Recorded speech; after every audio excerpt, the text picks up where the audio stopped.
And that's another thing I want to touch about. What do you think about the dichotomy between the filth of London and the prestige and the beauty? Talk to me about that.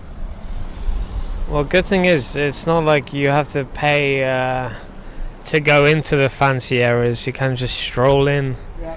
You can take a fucking green bike, whatever the fuck, anywhere you like around London. It's really easy to get around. Yeah. So you can avoid it somewhat. The filth that people carry, that's unavoidable, but it's a part of you too. It can come out in circumstances you're not prepared for or haven't been exposed to. So I don't think it's necessarily a bad thing. If you don't want to see it, you don't have to. Do you think so? Yeah, like unless you live in a filthy area, can't afford your bills, aren't getting out of that area, I guess you just get used to it. It's like the human condition. I mean, that's a really interesting point about the human condition. Because I remember growing up, right? I used to grow up in Housden and then come to work in central London. So just to see that 30-minute ride, to go from Housden where there's crackheads, people literally begging you for money, to central London where there's so much opulence and just money just being shown in the windows, you know? Like all these houses, there's homeless people around. They could house them in these stores, but they'll never do that. You see the homeless person sleeping outside. And I think that's a weird kind of, obviously we have that in London where we have the ability to have all this money. But I think it's a weird kind of balance that we have. You know, I mean, you're right. We kind of just get used to it. You need to talk about the human condition. All right, then going off that, then what have you learned growing up in London? What are some of the things you've learned that you think have stayed with you? What part of your personality do you think you've got from London?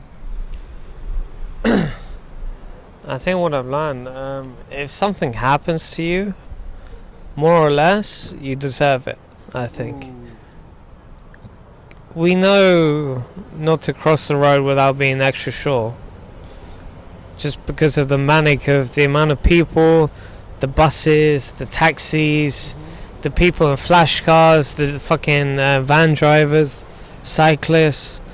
We know not to walk around with our phones because they'll get robbed. Oh, like sitting out. We know to look out for people that may be a bit troublesome. Yeah. So if these things happen to you, I think as a Londoner, you get angry, but more or less, retrospect, you're like, well, I could have maybe seen that coming.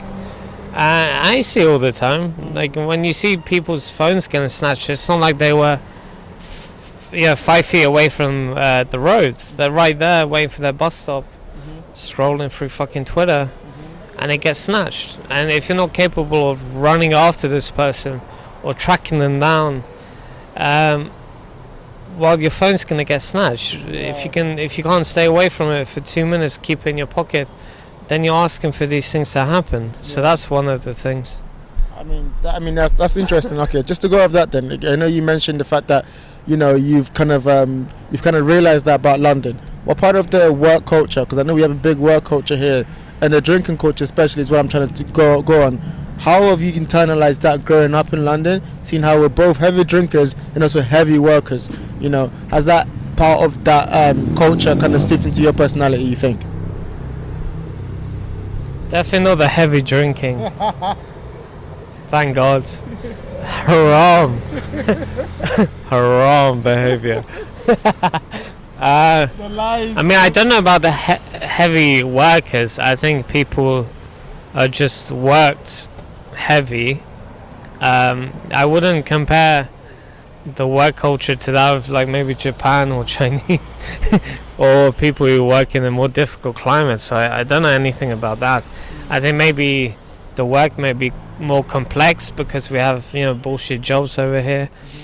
A lot of agencies and blah blah blah marketing and people getting paid a lot to come up with stupid slogans that cost the company billions of pounds because they neglect their very loyal customers, like it happens in America, right?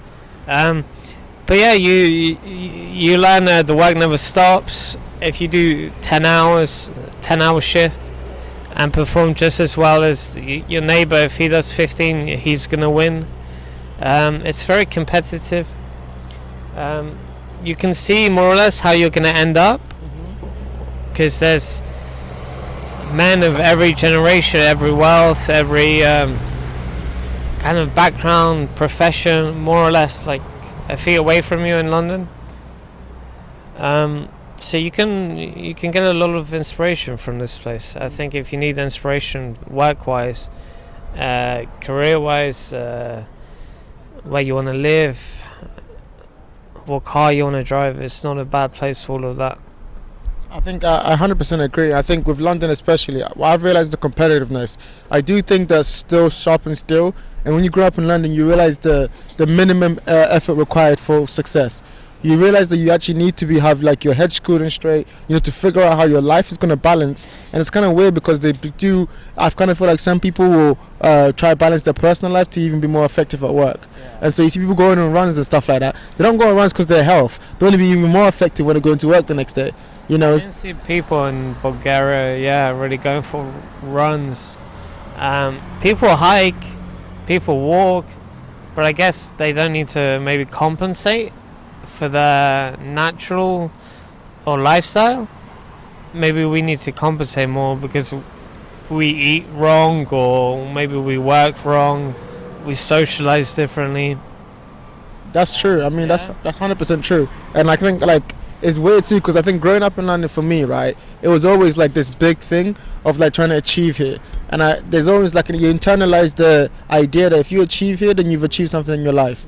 That you've gone up against all these competitive people and you managed to figure it out.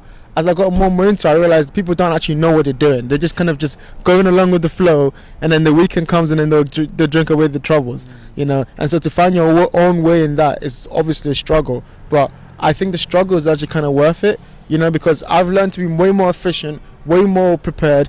I say that, you know, we know how prepared I am sometimes. But I've learned to be way more efficient, way more prepared, just in terms of like how to factor in my life. What things do I want for my life, and how am I going to build off that, you know? And I think, okay, here's the question I wanted to ask you then. Like, we see how we've grown up in this, and how we've kind of like adapted to it. What about your kid? I know you're a person who wants a family. What do you envision for your kid? Do you envision him putting through the same things and learning the good things that you've learned, or do you want to just show them away from that?